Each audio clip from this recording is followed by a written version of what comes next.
కాసేపట్లో టీపీసీసీ విస్తృత స్థాయి సమావేశం ప్రారంభం కాబోతోంది.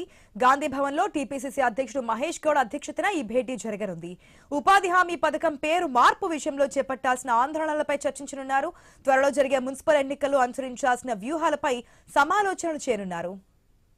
దీనికి సంబంధించిన అప్డేట్స్ మా ప్రతినిధి స్వామి ద్వారా తెలుసుకుందాం. స్వామి, ఆశ ఈ రోజు గాంధీ భవన్ లో పీసీసీ సమావేశం ఉంది. సమావేశంలో ప్రధానంగా ఇటు మన్రేగా పథకం సంబంధించి కేంద్ర ప్రభుత్వం ఇటీవల విజీ రామ్జీ పేరుతో కొత్త పథకం తీసుకురావడం, దానికి రాష్ట్రాల నుంచి 40% మ్యాచింగ్ గ్రాంట్ ఇచ్చే విధంగా చట్ట సవరణ చేయడం పట్ల కాంగ్రెస్ పార్టీ దేశవ్యాప్తంగా ఆందోళన కొనసాగిస్తుంది.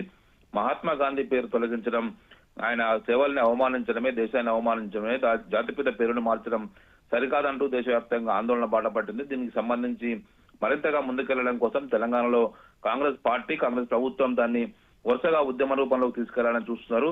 అందుకోసమే పీసీసీ విస్తృత స్థాయి సమావేశాన్ని కూడా ఇందులో ఏర్పాటు చేయడం జరిగింది. ఇందులో పెద్ద ఎత్తున కూడా పార్టీ నాయకులు, కార్యకర్తలంతా కూడా హాజరు కాబోతున్నారు.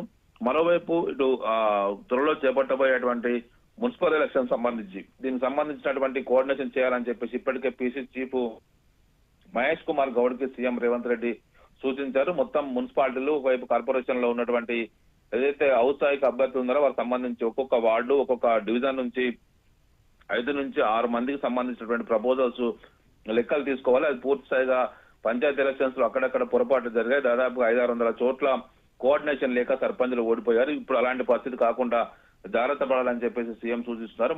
మొత్తానికి 2 కీలక అంశాలపైనే ప్రధానంగా ఈ రోజు గాంధీ భవన్ లో సమావేశం ప్రారంభం కాబోతుంది. 11 గంటల తర్వాత సీఎం రేవంత్ రెడ్డి గాంధీ భవన్ కి చేరుకుంటారు.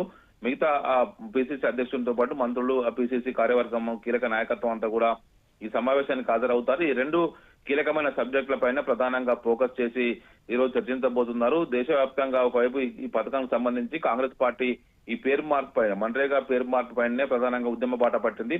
దానికి సంబంధించి తెలంగాణలో కూడా మరింత దూకుడుగా ఈ కార్యక్రమం నిర్వహించాలి, కేంద్ర ప్రభుత్వ వ్యవహార శైలిని ప్రజల్లో ఎండగట్టాలని చెప్పేసి కాంగ్రెస్ పార్టీ భావిస్తుంది. అందులో భాగంగానే దీన్ని మరింతగా ముందుకు తీసుకెళ్లే ఉద్దేశంతో ఈ కార్యక్రమం అయితే చేపడుతున్నారు. ఆశ. రైట్ స్వామి, థ్యాంక్స్ ఫర్ ద అప్డేట్.